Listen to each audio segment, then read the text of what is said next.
So like most people, I have questions about the cars that were on the property at the time Lily and Jack went missing, the cars that are absent from the property, and the cars that were or were not driven around the time that Lily and Jack went missing. The big question for me, of course, is the same as many people, and that is, what is the story with this car making trips between midnight and 5 a.m? We're hearing that it's a loud vehicle. We hear from Brad Wong that the final trip wasn't in that vehicle. Where is that vehicle? Where was it going? Who was driving it? What's the full story here? Now, there's been some discussion over a Kia Rio, which apparently belongs to somebody's wife. I think someone said Ron's wife or something like that, which is not actually Daniel's car, but which is somehow connected to Daniel. And I'm really unsure about that, so I will just pre-warn you, I am not going to be able to address that in this video because I'm confused. I haven't found anything solid other than just what people are saying. Okay, so before we jump in, I just want to say thank you to all my new subscribers. Thank you to all my new members. I appreciate every one of you. I appreciate every bit of support I get here on my channel. I'm setting a goal of 7,000 subscribers by the end of the year, which I know makes me sound a little bit pathetic because I know other channels have way more subscribers than that. But for me, that would be an accomplishment. So when you hit that subscribe button, just know that I do very much appreciate it. I also want to address the fact that I'm really struggling to keep up with answering people's comments. I read everyone's comments. I just sometimes don't quite find the time to respond to all comments. I do try and prioritise comments by members. Even that sometimes becomes challenging. But I do my best and I do read people's comments. I also want to thank the people who've been giving me super thanks, super chats, and buy me a coffee. I'm aiming to be able to buy myself a MacBook by the end of this year, so all those little bits help greatly. So with that said, there's quite a lot to get through in this video. Seems to be the way with me, doesn't it? So let's just jump straight in. As soon as I seen that they were gone, I immediately jumped in the car, did all the dirt roads, did all the culverts, checked over the rivers. So this is the narrative that Daniel gave us at the beginning, what he was telling all the media. He immediately jumped in the car, checked all the culverts, all the rivers. So in these early interviews, he wasn't specifying which vehicle he was actually going in. What's interesting though, and I'll come back to this later on in the video, is that from pretty much day one, Malehya told investigators that Daniel took her car, her Nissan Pathfinder, which Daniel has told us 20 million times now. I say, I'm jumping in the car. So I ran inside, got into the house, grabbed the keys off the end table, because there was 2 sets of keys, right? Now with this interview that Daniel did with this Turkey guy, there was so much leakage. I think he was a little bit over-relaxed in that there was a little bit of mathematicianing happening beforehand, I believe. So this is a really odd comment, and I've been dying to sink my teeth into this for a while. He says, I grabbed the keys off the end table, but he pauses before he says end table. So in his mind, he has to clarify that the keys he grabbed were the ones that were on the end table. And even though he hasn't really clarified that, he then gives an explanation for the clarification, because there's 2 sets of keys, right? So apparently there's a second set of keys that are not kept on the end table. So for some reason, in Daniel's head, it is important to make that distinction. He grabbed the keys that were on the end table, not the other set of keys. So the first question here is, what is the other set of keys? What makes them different? Now, most couples that I know, if they only have one car between them, tend to have a key each for that car. They tend to have a door key each for that house, so they have their own sets of keys. And certainly it wouldn't surprise me for Daniel to expect that the spare key for that Pathfinder should be on his key tag. So if we are talking about two sets of keys, one belonging to Malehya, one belonging to Daniel, and hypothetically the key for the Pathfinder is on both those key sets, why does it matter? Why the need to make the distinction? Of course, being a second-hand vehicle, there's always the possibility that they only had one set of keys between them. In which case, why not say, I grab the keys to the Pathfinder and go from there. But instead, he has to differentiate between these two sets of keys, but he doesn't explain to us why. He's just telling us that the keys that were on the end table, they're the ones he took. Because, there's two sets of keys. The other set of keys, wherever they are, he didn't take those ones. So grab the keys, ran up to the Nissan Pathfinder, and that's when I started to search the dirt roads and the culverts, right? So, more leakage here, bit of a slip up. So I grabbed my keys, grabbed the keys. So he's tried to say he grabbed the keys. His brain has edited, because the brain doesn't like to lie, and come out with grabbed my keys. But for some reason, it's important for him to establish that that wasn't his keys that he took. So that tells me that his keys aren't the ones that are kept on the end table. His keys are kept separately. My guess here is that Malehya's keys are kept on the end table because he has to have access to everything involving her in terms of independence. He has to be sure those keys are in sight. Whereas his keys are only his keys, Malehya has no reason to know where his keys are or to use his keys, so he probably just stores them, probably has them in his pocket somewhere, or somewhere where they're not a communal set of keys. But even in correcting himself, he doesn't clarify in terms of that they're Malehya's set of keys, which is essentially what he is inferring. He says the keys. So there is something really, really significant about which set of keys he actually took. In his mind, he wants his audience to believe he took Malehya's keys, as opposed to taking his own keys. But his brain is preventing him from actually making that clear. So the saying that he got them off the end table, his brain did the translation there in terms of, yeah, that's right, that's Malehya's keys. And in his mind, somehow he thinks that people are going to mind read.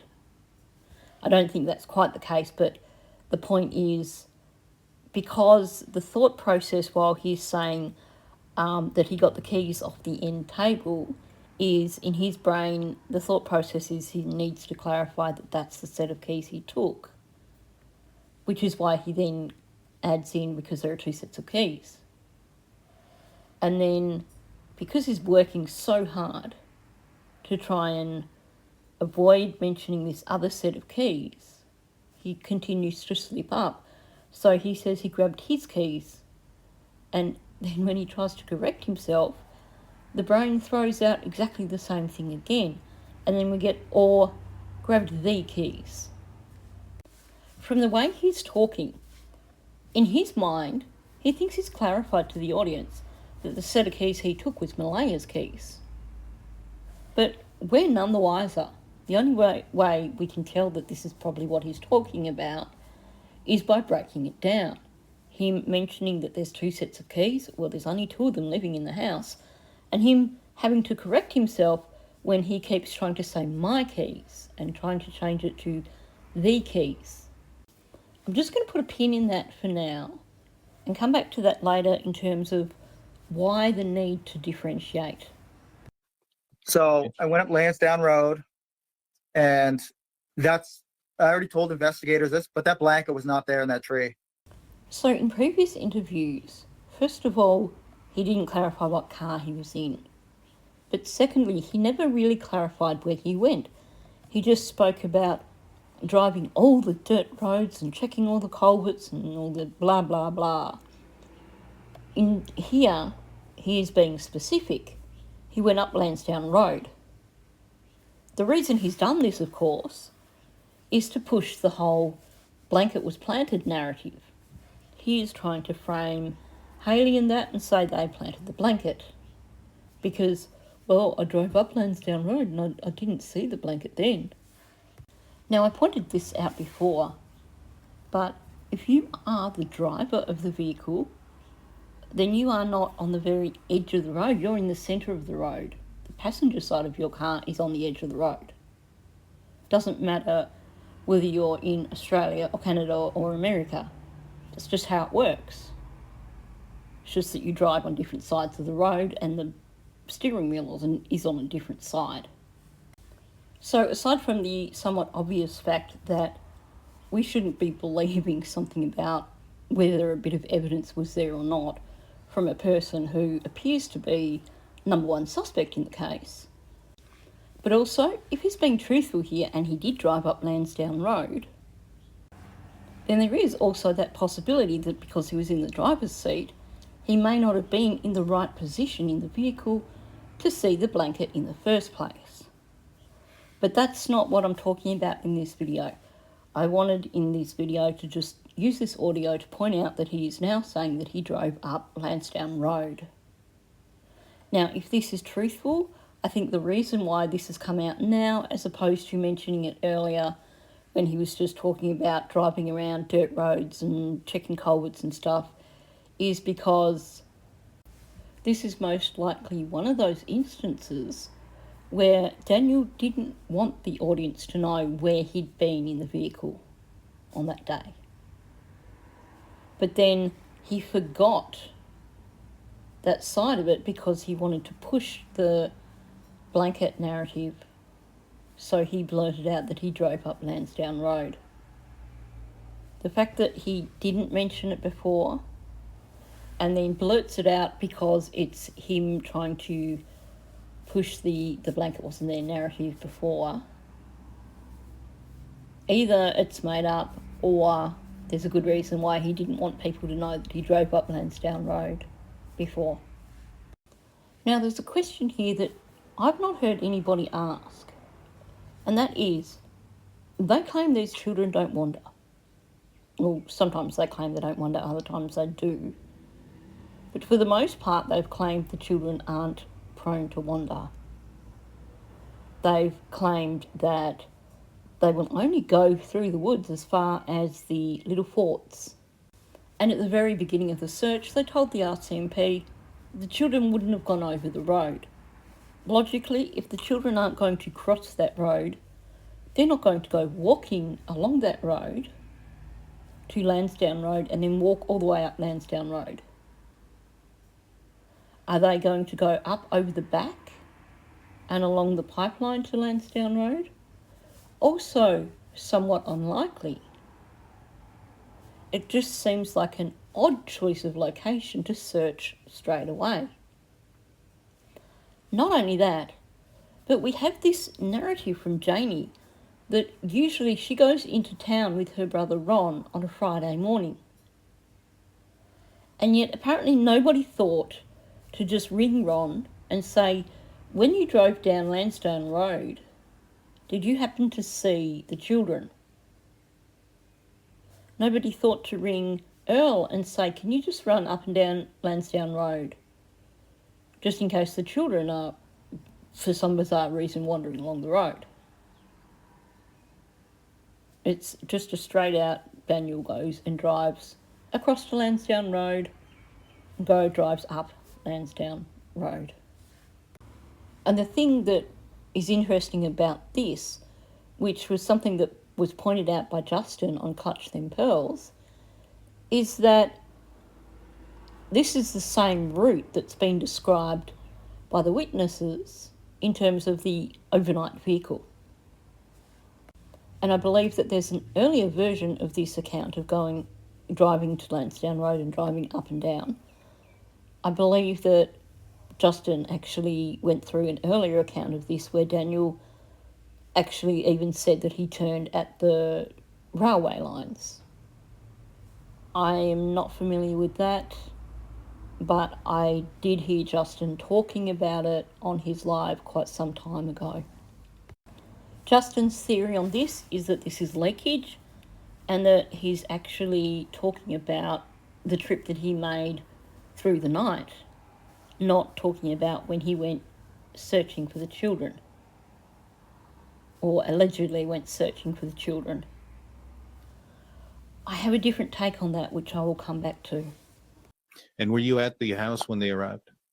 I was actually, when they were arriving, I was actually coming back to the house in the car, and I couldn't park in the driveway because RCMP just stopped in the yard, right?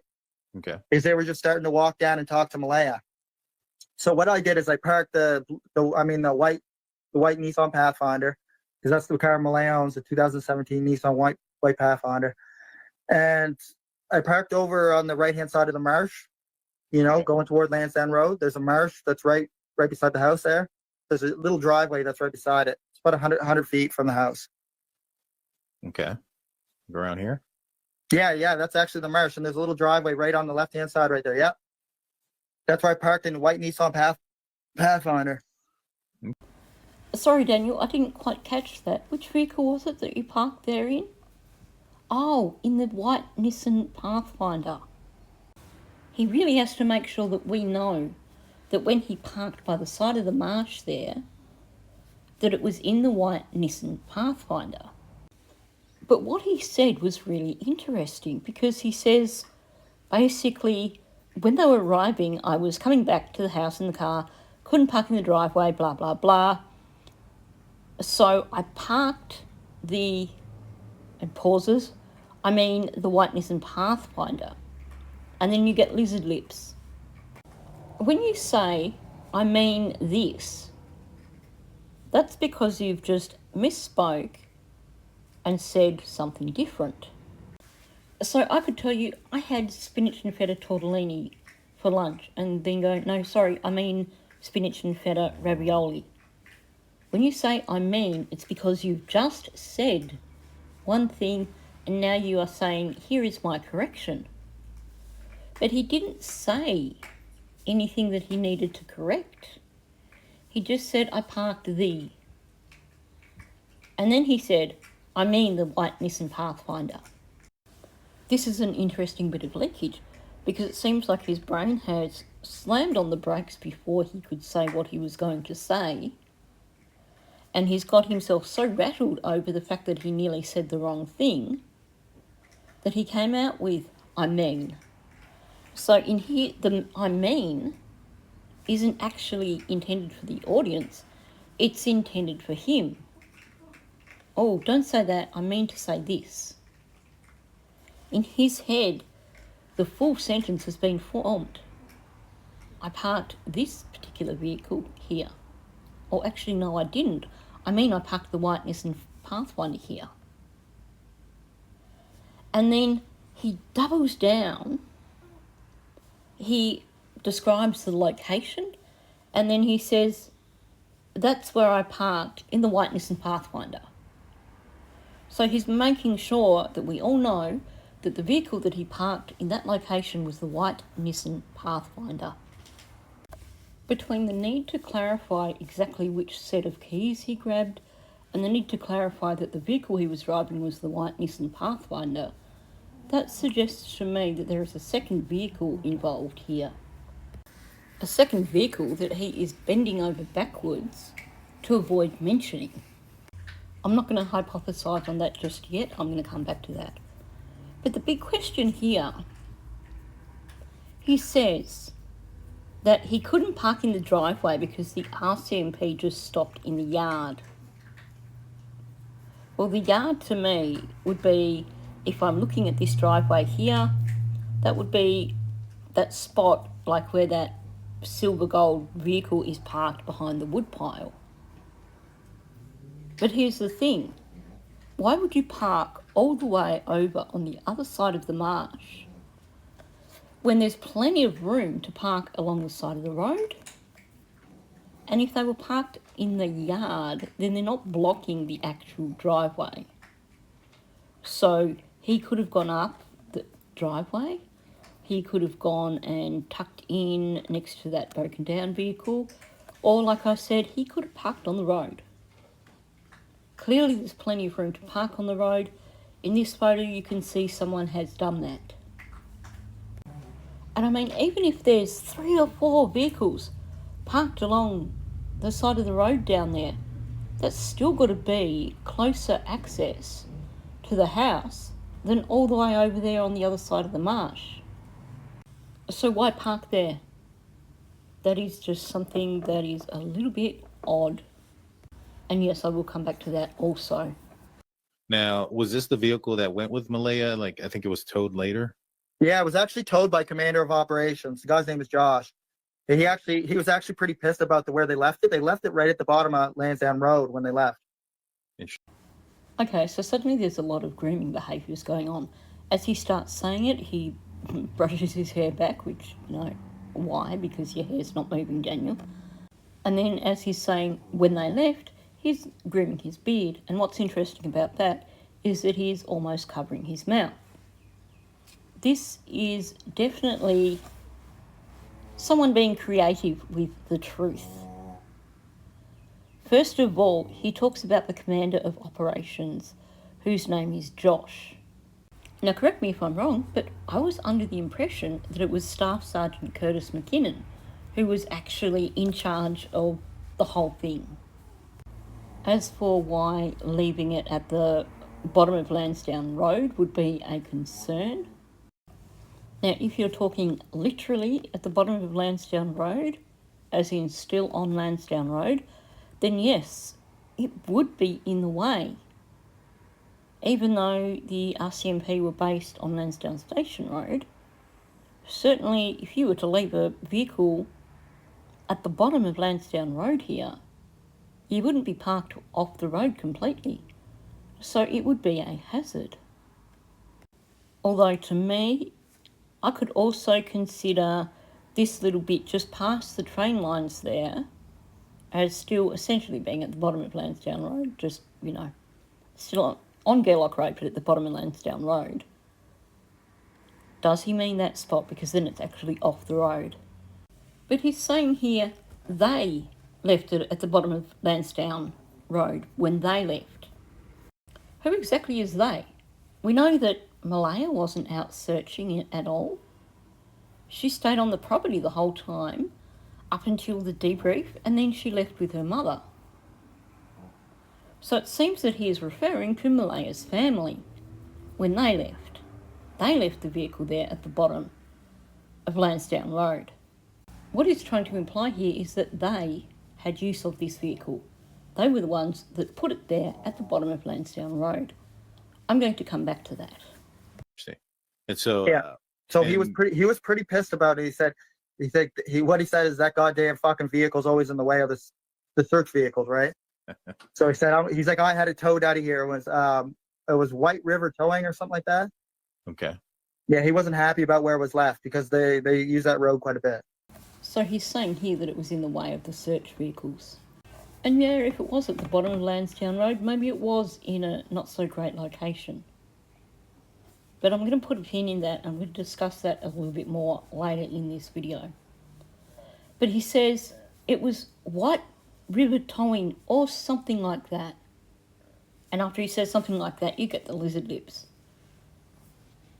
Something like that essentially means that this isn't actually what it was. I'm just throwing this one out there for you. you're going to do that for one of two reasons. It could be that that's what you think you heard, you can't quite remember, but it sounds something like that. Or it could be that you just don't want to say the actual name of the towing company, such as Mackenzie's Towing Company or Corbett's Towing Company. But to be honest, I don't think that's neither here nor there. I think he's just become so used to trying to avoid giving any information that might be incriminatory that he's now gone, well, if I mentioned that it was Mackenzie's Towing Company or Corbett's Towing Company, they might think I had something to do with it. So that's his guilty conscience, I think. And you don't, I mean, when it was towed, were you still in communication with Malehya? No. Okay. And my wallet was left in the car when it was towed. And then when I got my wallet back, everything was taken out except for my actual important stuff, like my driver's license, my bank card, my health card. All that stuff was still in there, but all the other stuff was taken. Interesting. So he's saying, my wallet was left in the car when it was towed. And then he comes up with this whole thing of, when I got it back, everything was taken out of it except the important stuff. But what he's described is all the stuff you would find in your wallet anyway. I think he's trying to suggest that Malehya took money out of the wallet, but he's trying to get the listener to actually make that conclusion themselves. Or maybe he's trying to suggest that someone stole his special holographic Pokemon cards or shiny Pokemon cards or whatever the special ones are that come in a pack. But you'll notice he's not saying he left his wallet in the car. He's saying, my wallet was left in the car. It's a very passive kind of sentence. Nobody is being named here. But the thing is, we know that over that weekend while the children were missing, Malehya didn't drive the car. Everyone has said Malehya didn't leave the property until she left the property permanently. So she wasn't the one that put the car down there on Lansdowne Road for starters. So she obviously wasn't the one that put Daniel's wallet in the car. But he doesn't want people to think about that fact. What he's trying to do here is, like I said, throw more shade on Malehya. She got into my wallet that was in the car, and she took things out of my money, out of my wallet. She took cash out of my wallet. But I'm not going to say it outright. I'm not going to name anything that's been taken out of my wallet, because I know that if I do, and that if I actually directly accuse Malehya of anything, she's going to go down to RCMP or CPS, and it's going to create trouble for me. Like I said, if you remember, a while back, Malehya made a complaint to RCMP about Belinda for talking about her or something like that. And RCMP contacted Belinda and said, you know, Malehya says you're saying horrible things about her, or, you know, something along those lines. I am intentionally downplaying it because I think Malehya is acting like a spoiled brat.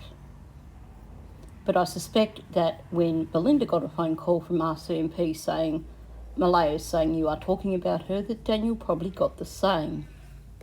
Because his strategy, ever since the time when Belinda got told off about talking about Malehya, has been to imply things and hope that the audience understands what he's telling them. And there's no doubt here that this is a direct accusation against Malehya.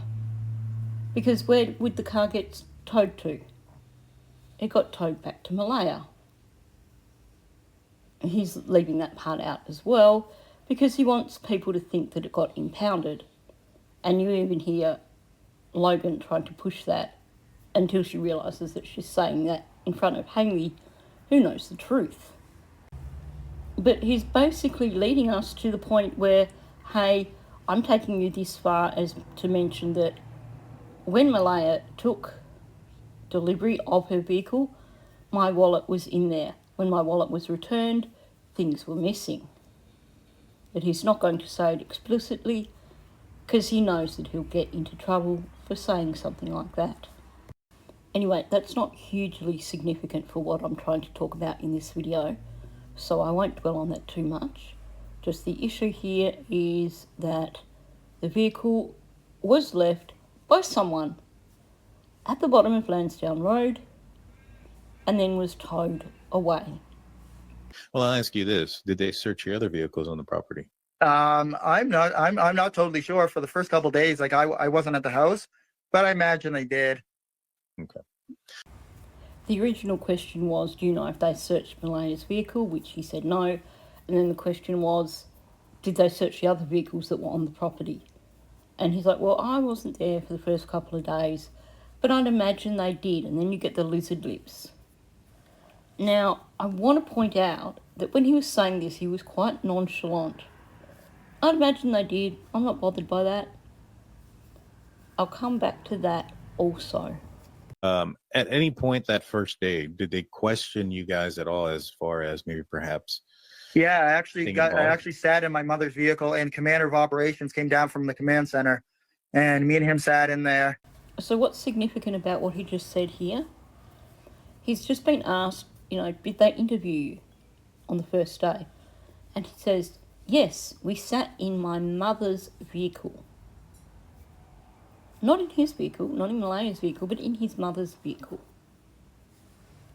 Now, yes, he says that when he got back, the RCMP were there and he had to park over by the marsh.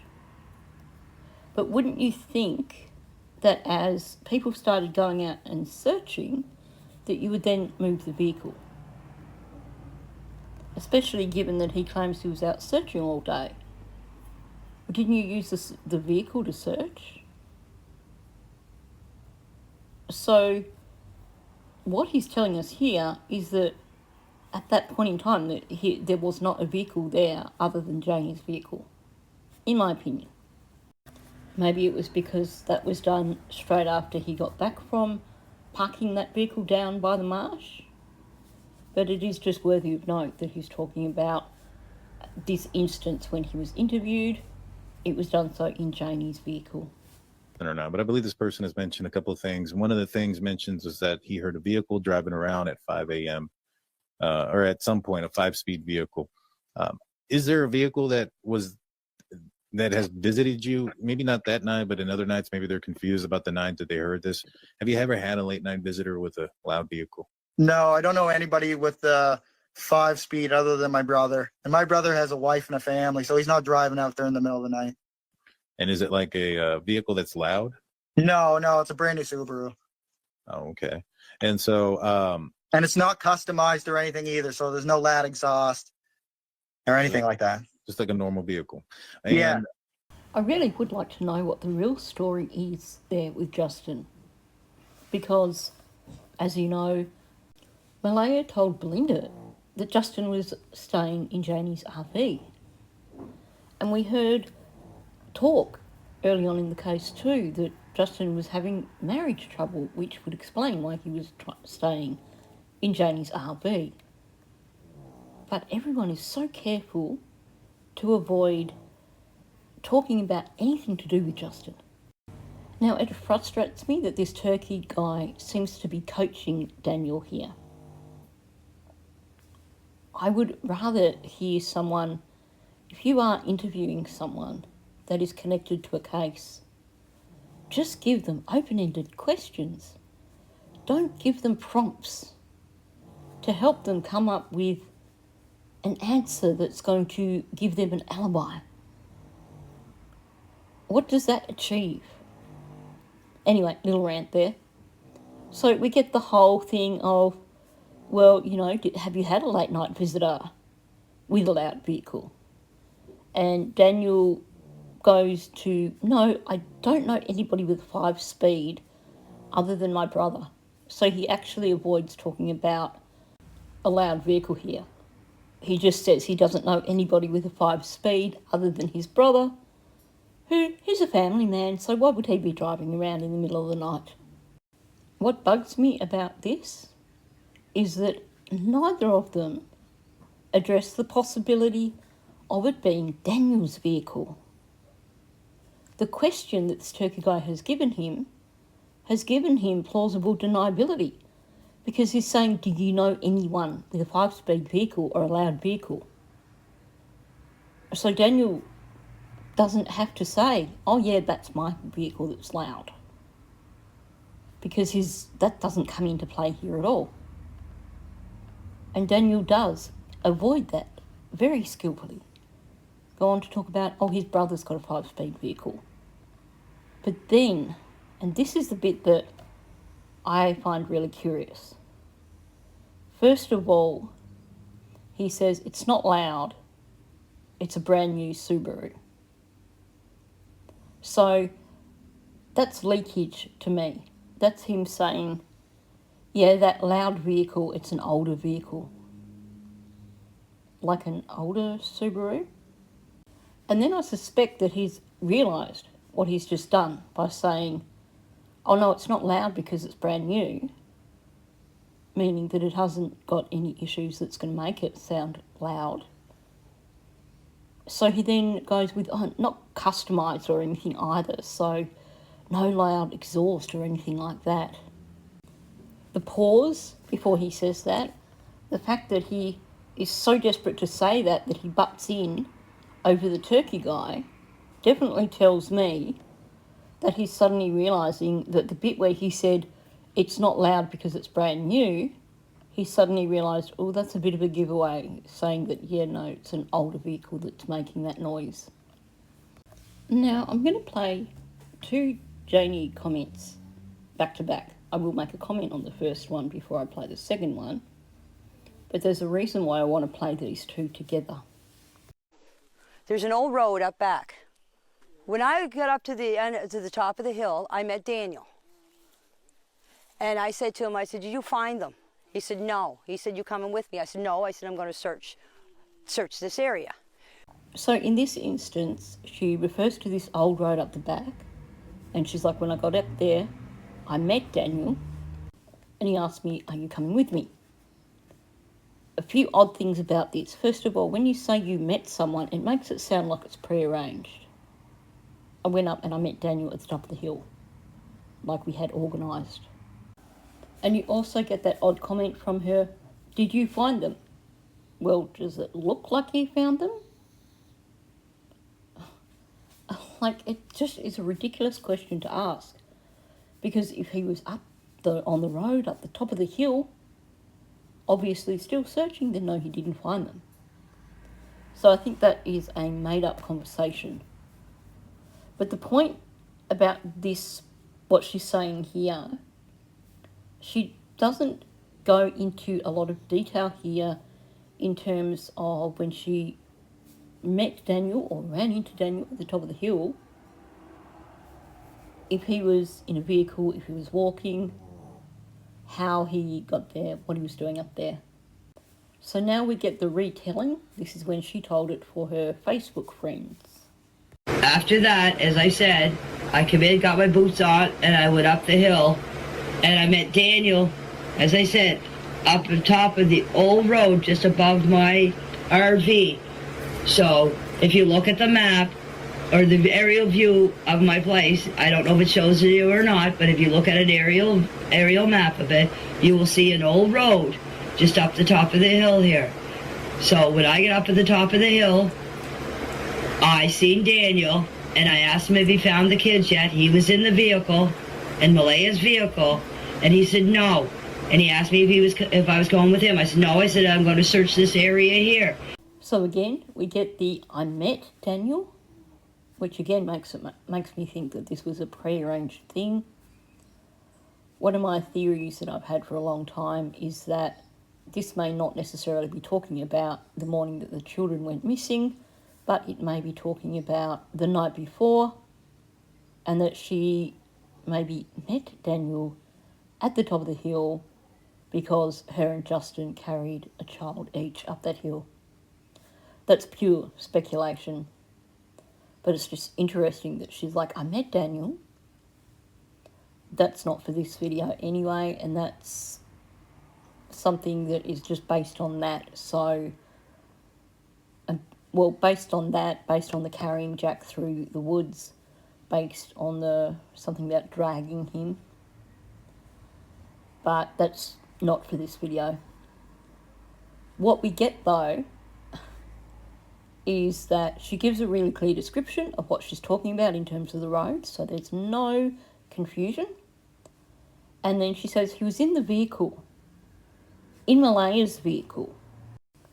I find it really curious that she starts with he was in the vehicle. The vehicle tends to indicate that this is a vehicle that is somehow, there's more to the story here. He was in the vehicle. That vehicle that is significant, the vehicle. It's not he was in his vehicle, he was in Malehya's vehicle, he was in the vehicle. You would expect an extension to that sentence. He was in the vehicle. You know, the one that has the noisy exhaust.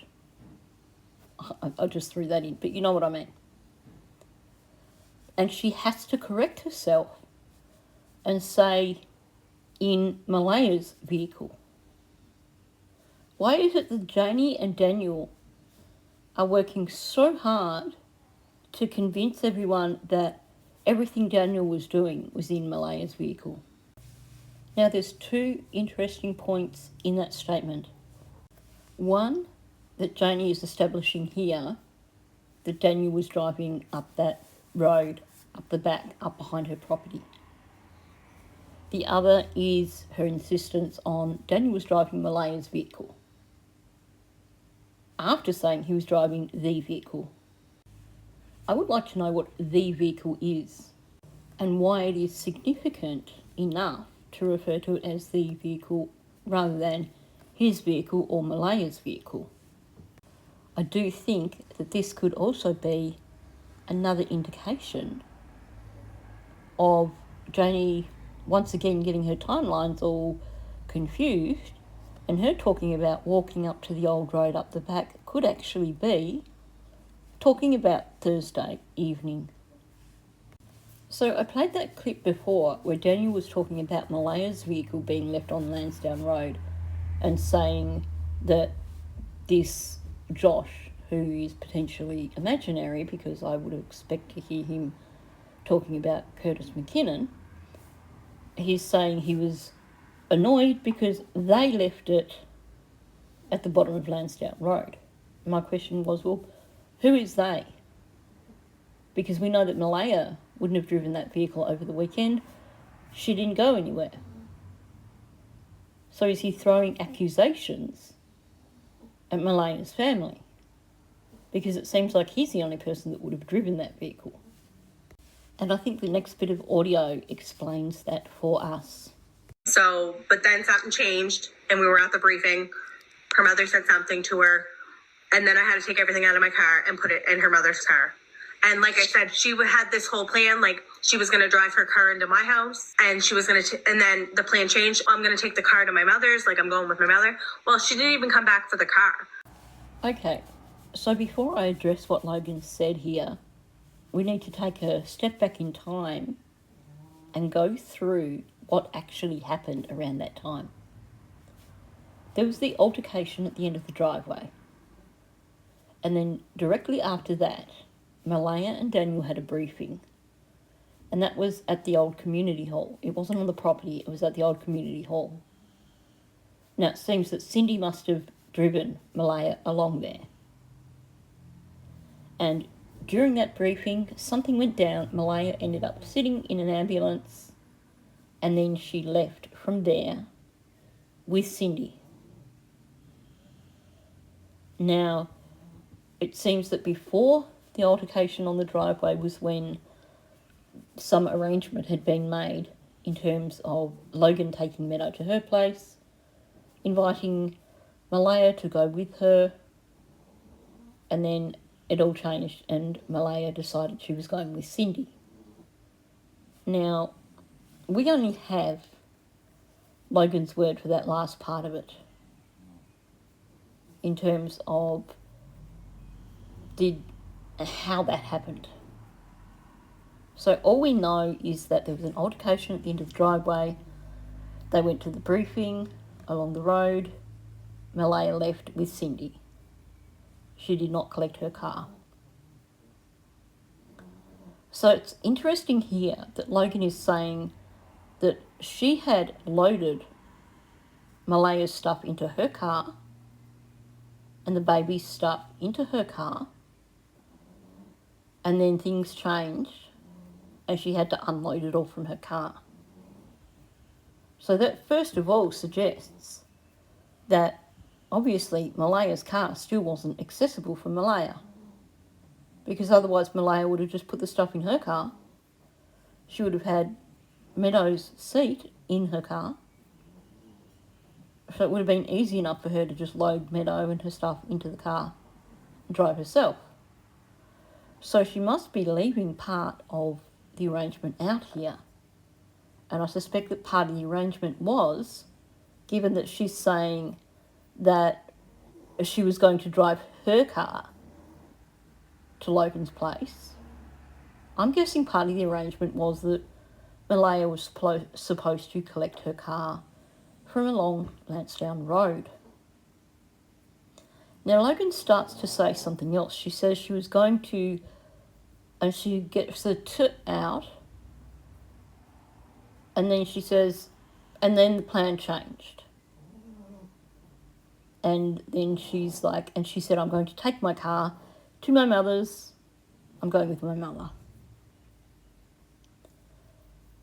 I question whether that part is how it went down, because we've heard that basically everything seemed normal in terms of there was no indication that Malehya was leaving with Cindy up until the briefing and when she ended up in the ambulance.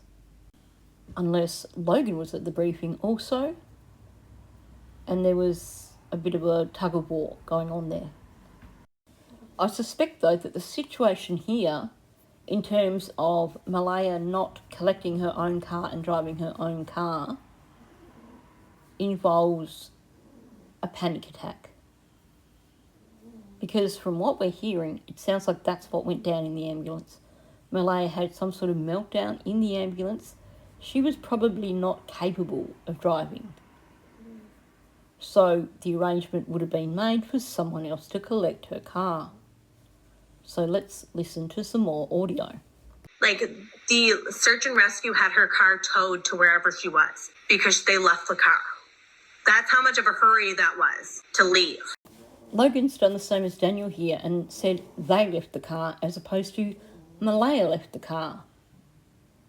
And then she says, and that's how much of a hurry that was to leave. So clearly there's bits that are being left out here, because she is not actually referring to Malehya at all here. They left the car, and that's how much of a hurry that was. So her brain is stopping her from saying a lie, essentially. She can't say Malehya left the car here, because it sounds like that's not what the plan was. And again, that's how much of a hurry that was, because she can't say that's how much of a hurry Malehya was in, because to me that sounds like that would have been a lie. Because it definitely sounds like Malehya would not have been in a condition to drive her car. So then we have the question of who is the they that both Logan and Daniel are referring to. You left, but Malehya didn't. We all left. Malehya No. left with her mother. I left. My sister left. My sister-in-law left. We all left at the same time. Yes, but the altercation was before the briefing, honey. And then there was one after, because your mother was involved in that one. Yes, and that's when we were saying about the car. And then I don't know who came back looking for the cell phone. So here's where we learn about the second altercation that occurred, the one that happened after Malehya left, after the briefing. Now, given that Malehya left with Cindy, that means this altercation must have occurred, or must have involved Hayley and Cheryl, Logan, and Logan's mother. And here's where the car is brought up and the cell phone is brought up. So it seems to me the only reason that Cheryl and Hayley would have had to go back to that property after Malehya left and Cindy left would have been to collect things for Malehya. And let's be real here. One thing we've learned is that Cheryl is someone who's not going to back down easily. She is going to rise to the occasion if there is a confrontation. So with Logan saying about the car and the cell phone, seems to me there was an issue over them trying to get the car and trying to get the cell phone. Now clearly they managed to get the cell phone because we know that Malehya then provided RCMP with that cell phone a few days later. The car, clearly they didn't collect the car because it was subsequently towed.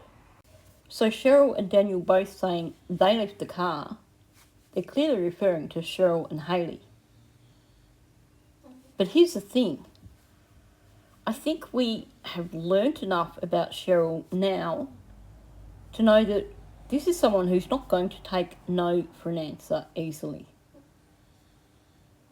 That says to me that the only thing that would prevent her from taking that vehicle would be if she was unable to get the keys for that vehicle.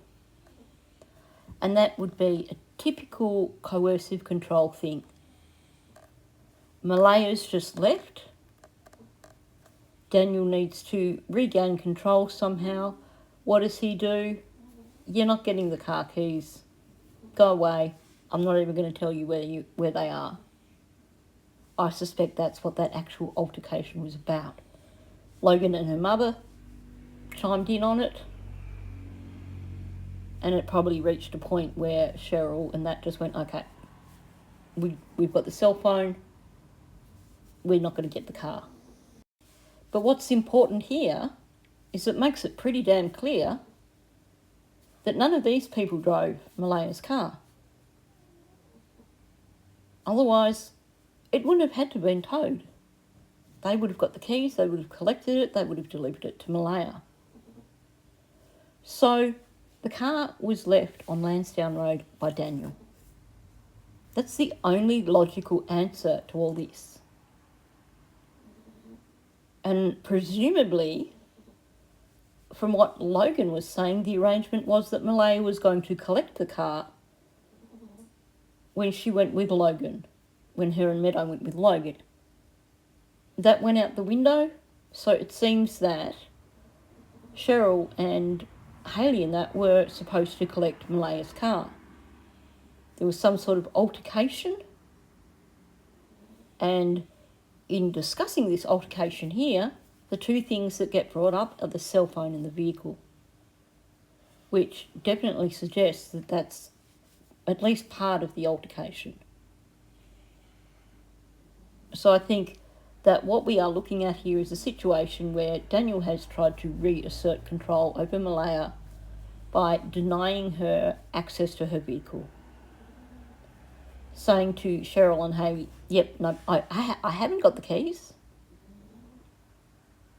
Because that is the sort of manipulation you would get. It wouldn't be an outright, I'm not giving you the keys. It would be I haven't got the keys, Malehya must have the keys. And they would have then discovered down the track that actually no, Malehya didn't have the keys. So there's a gaping hole in this whole story here. But I won't talk about that just yet.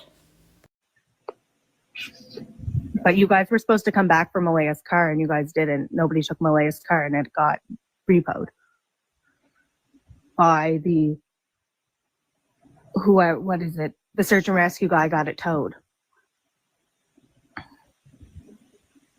back to wherever Malehya was. So you guys, I thought her stepsister or whatever was supposed to take the car.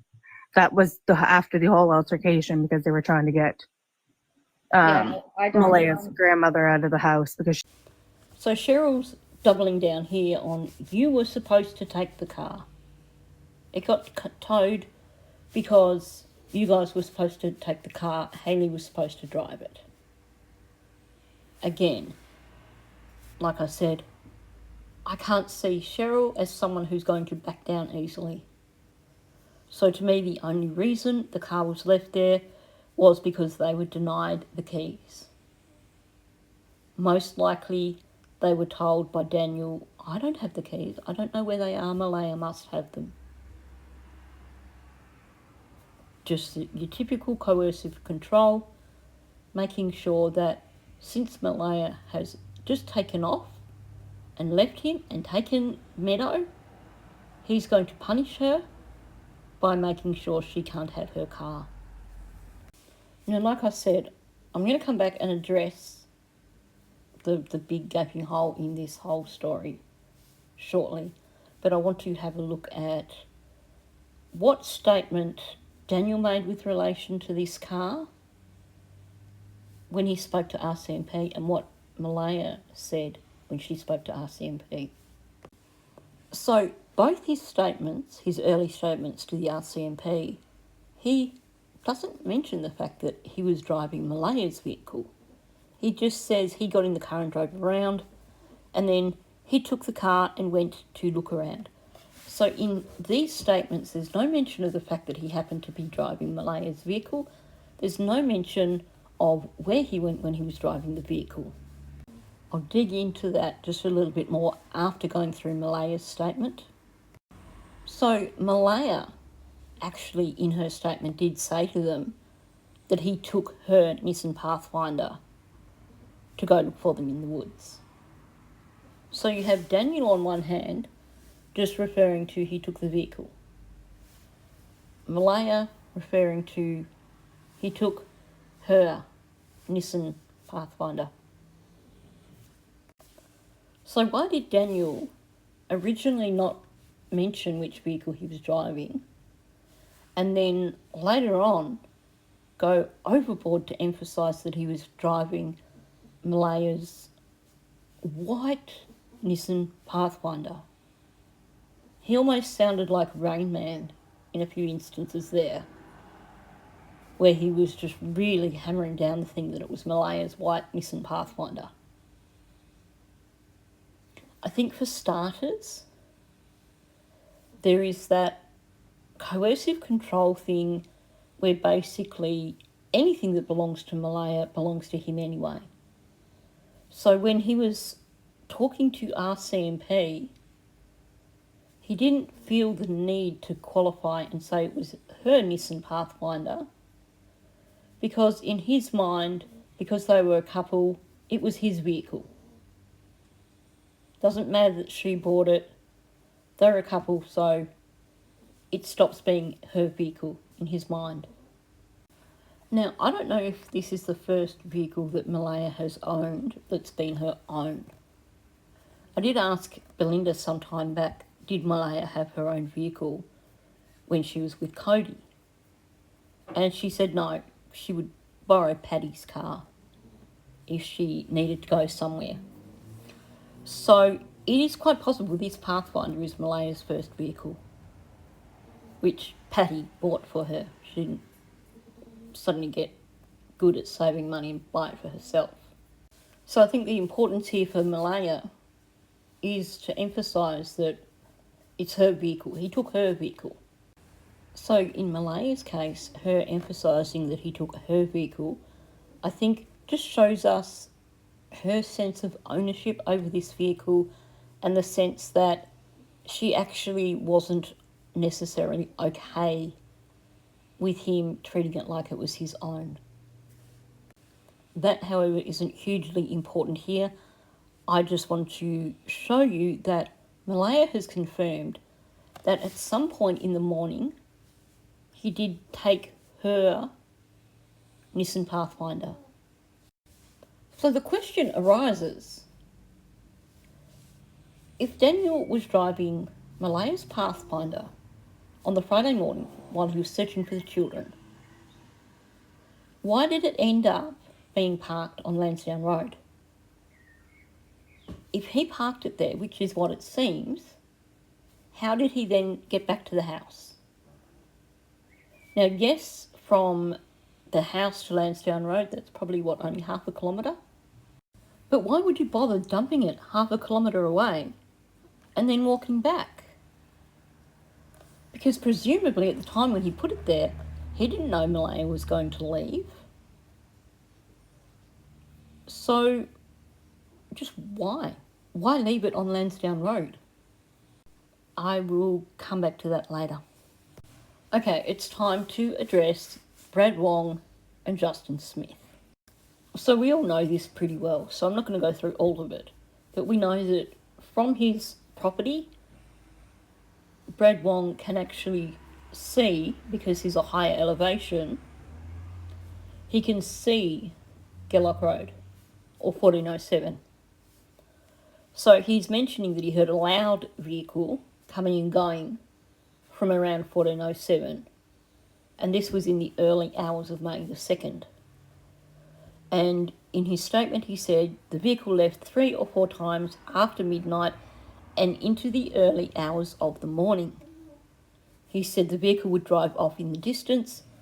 He could hear it stop and then return. He said it remained in earshot the entire time. So it sounds like it was running the entire time as well. And then Justin's statement a few weeks later, which correlates with Brad Wong's statement.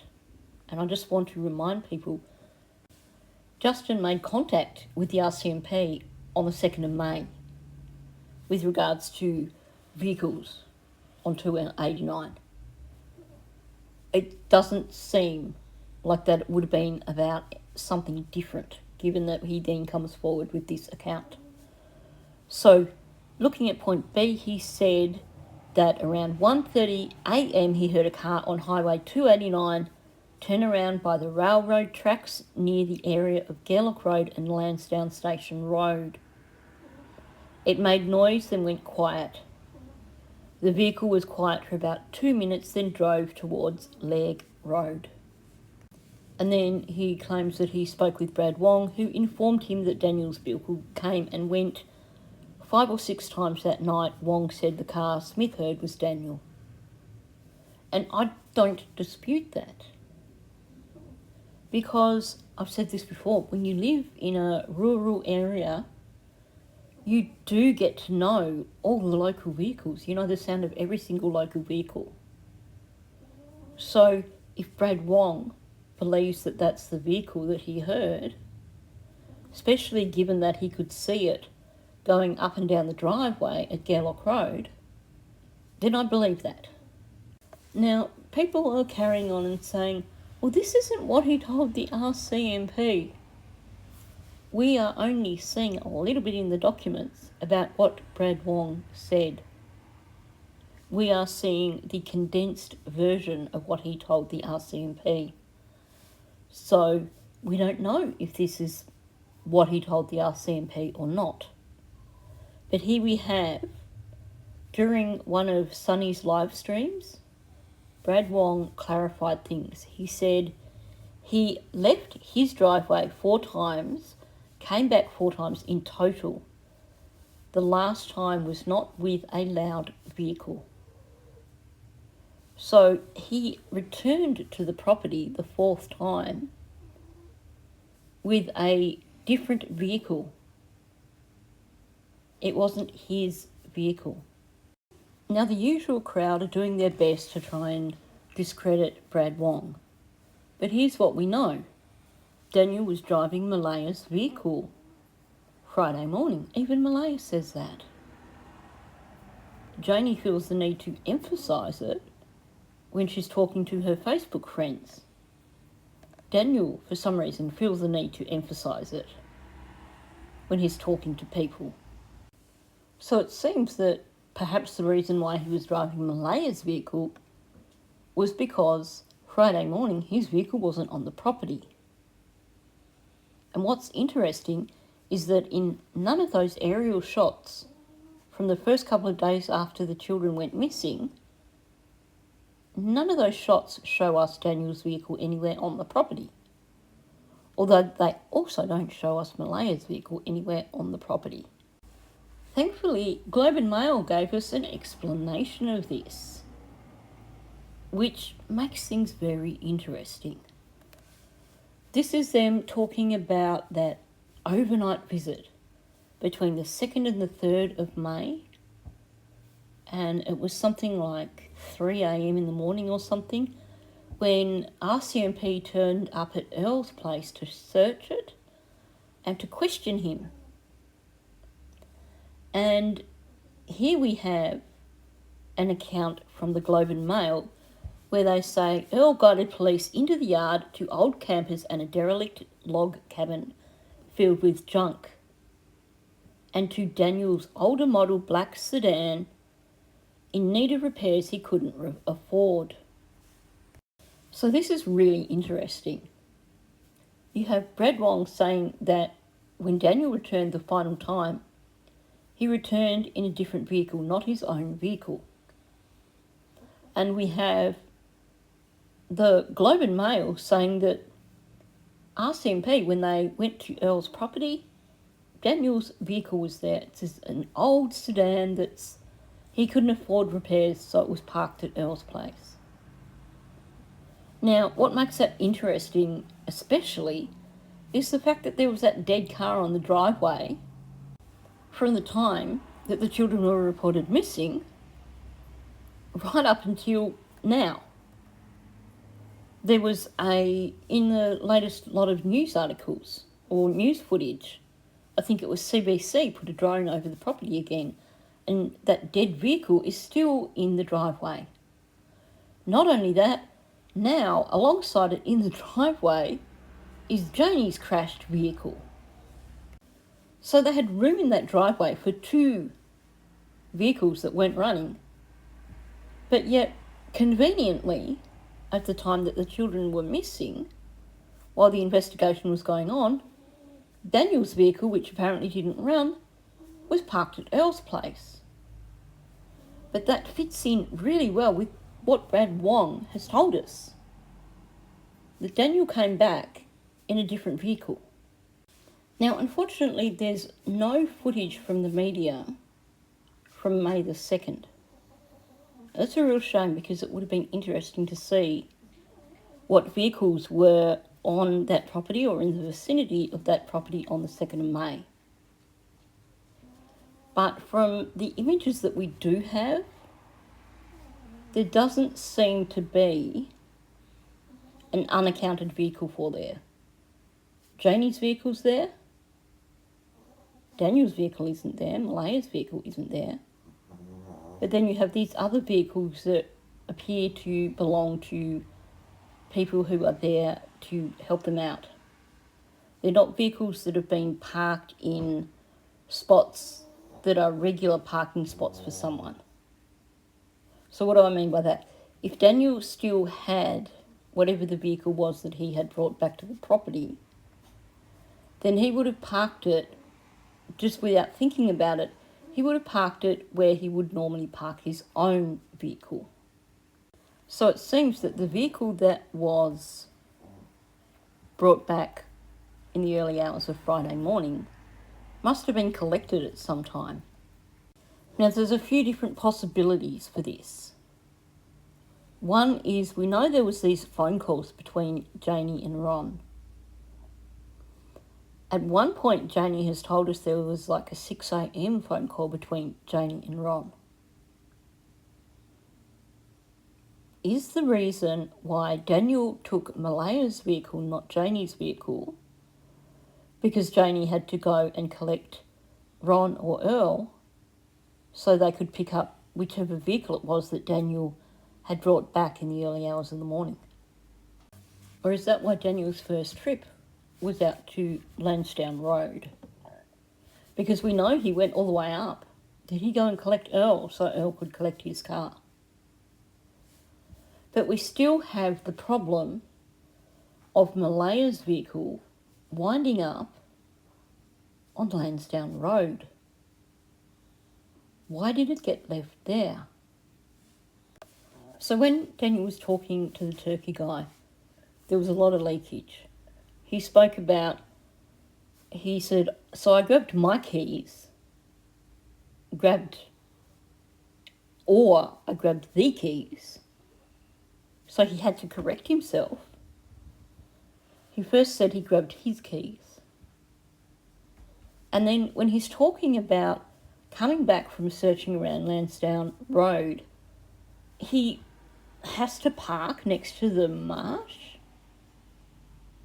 which makes for a bit of a hike to get back to the property. And he says, I parked the white Nissan Pathfinder. And you get the lizard lips as well. He brought a different vehicle back from Lansdowne Road. The fact that he said he got his keys, that to me says that he took Malehya's vehicle and collected his vehicle from somewhere on Lansdowne Road. And he dumped Malehya's vehicle on Lansdowne Road. But there is something significant about that vehicle, because rather than take it onto the actual property on Gairloch Road, he's parked it over next to the marsh.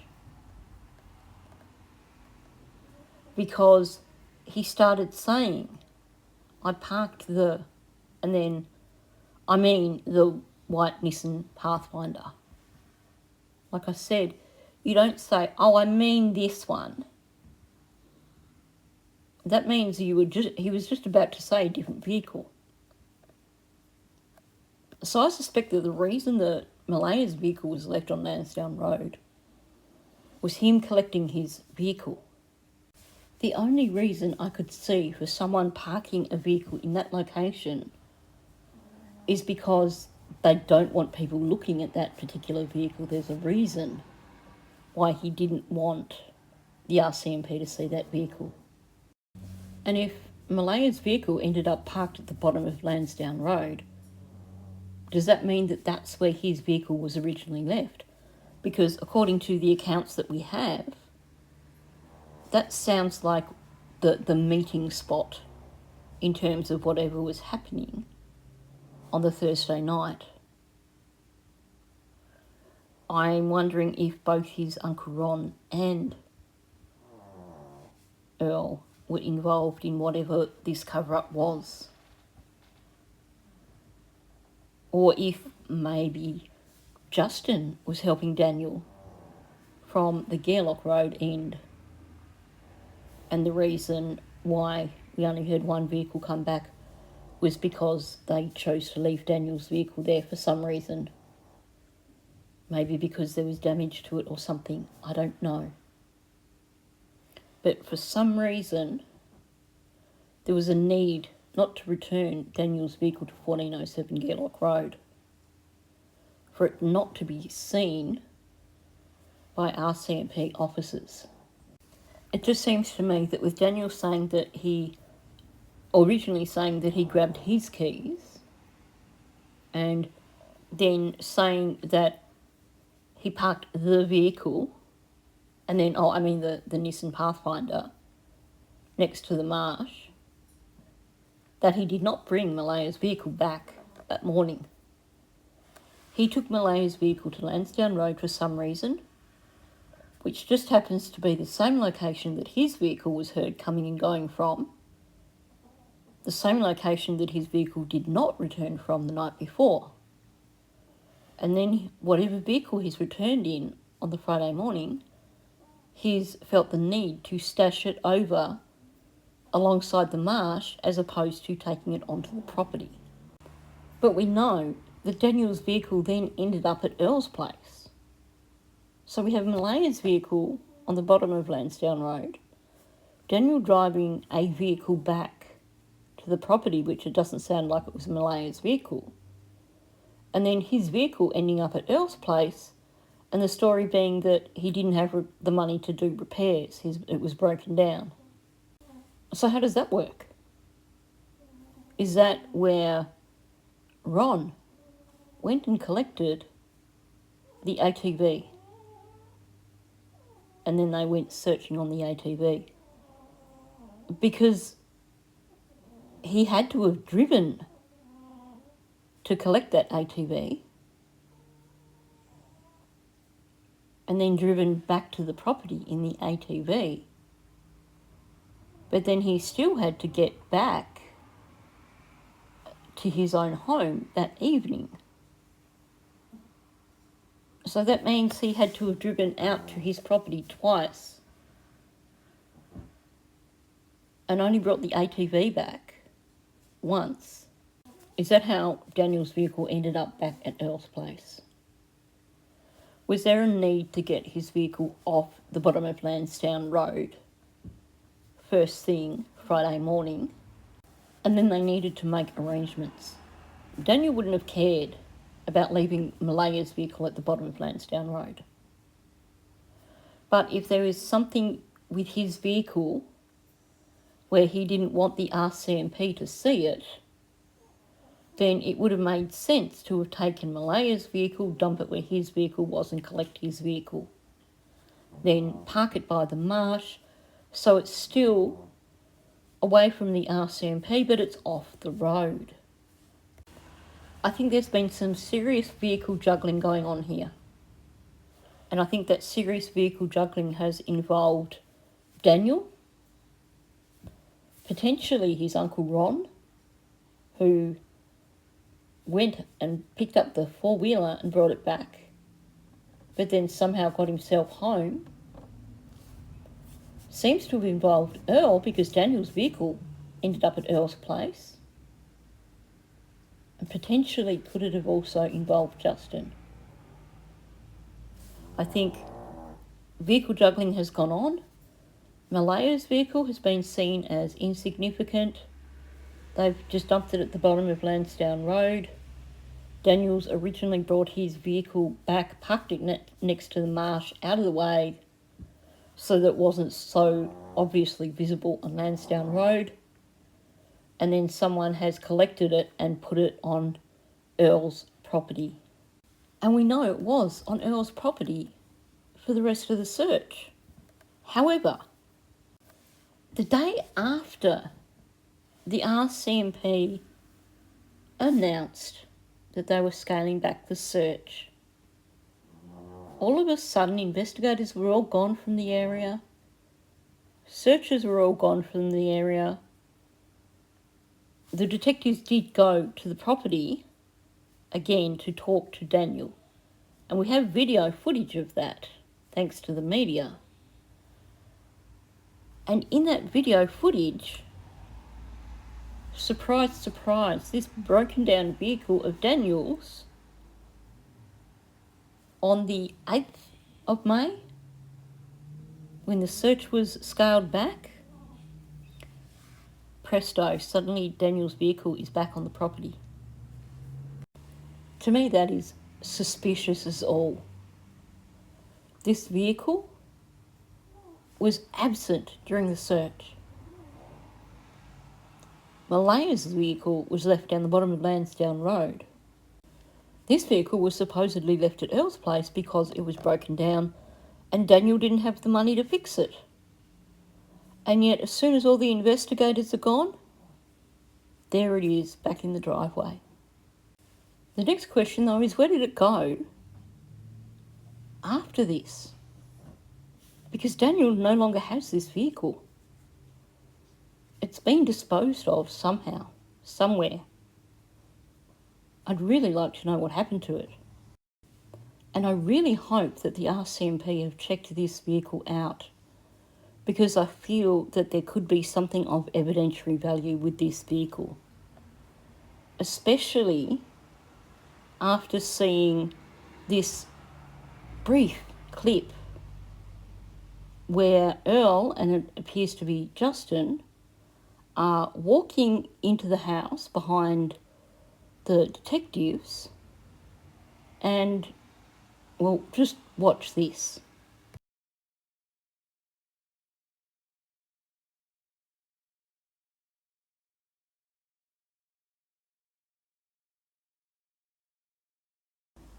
So they've basically started walking past the vehicle. Earl has pointed something out to Justin, or whoever this is, and this other person is looking at it as well, it is clearly something that is noticeable. And then Earl does a sneaky look behind him to check, to make sure nobody saw that they were actually examining this vehicle. So I'll just play this for you again.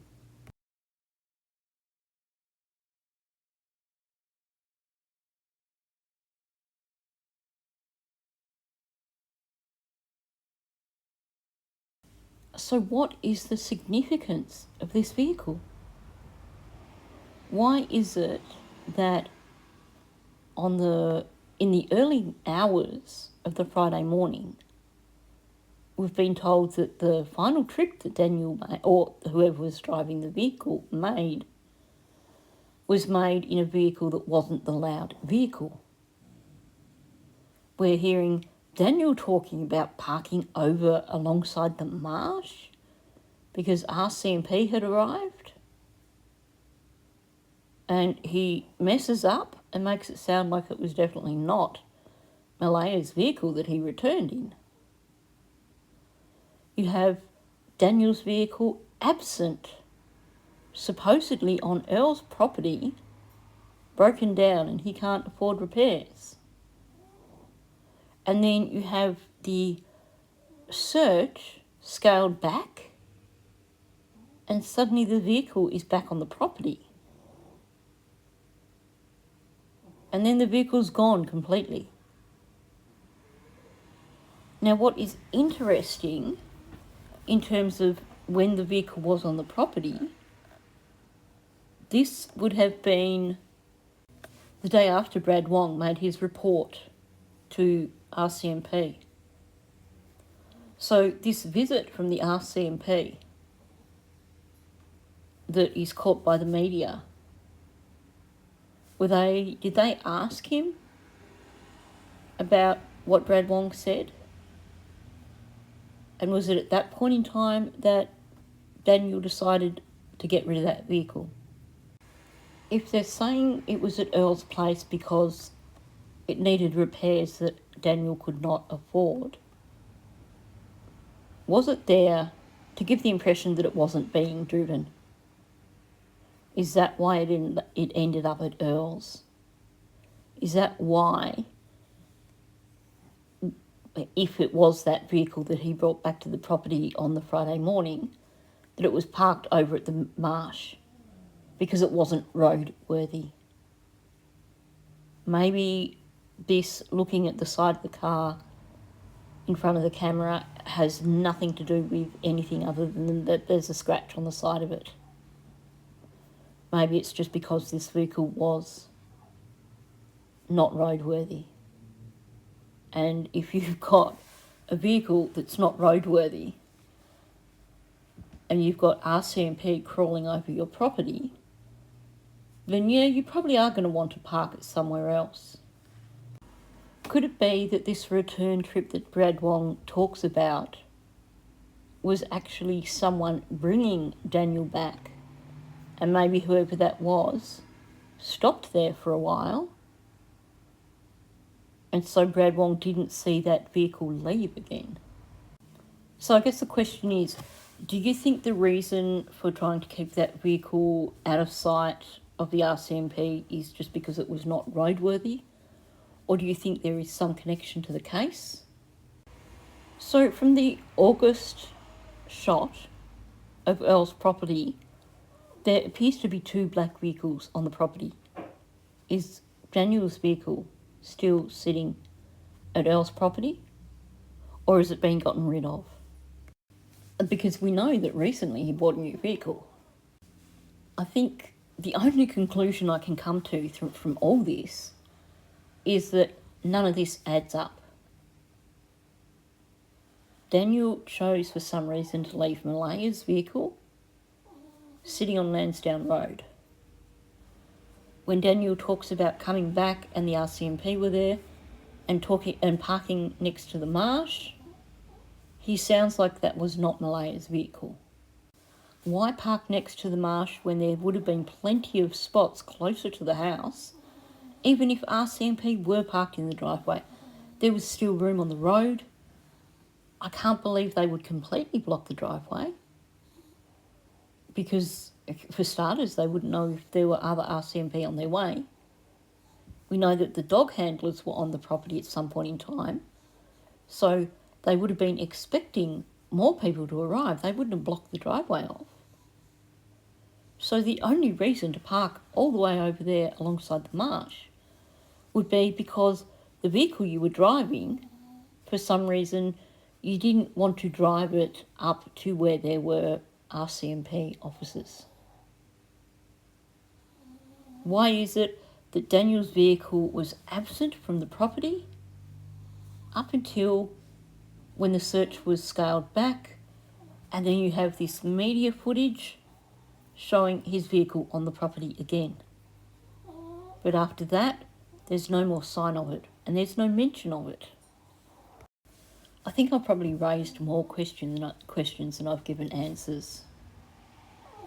But there's a lot of things to consider here. So I'm going to be really interested to hear your perspective on this. As you can probably tell from what I've been saying through this video, I don't have any solid, logical answers to all of this.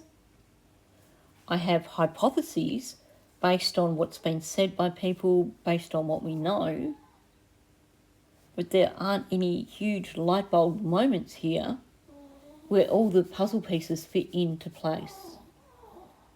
There's still pieces missing from this puzzle, and I'm not sure what they are.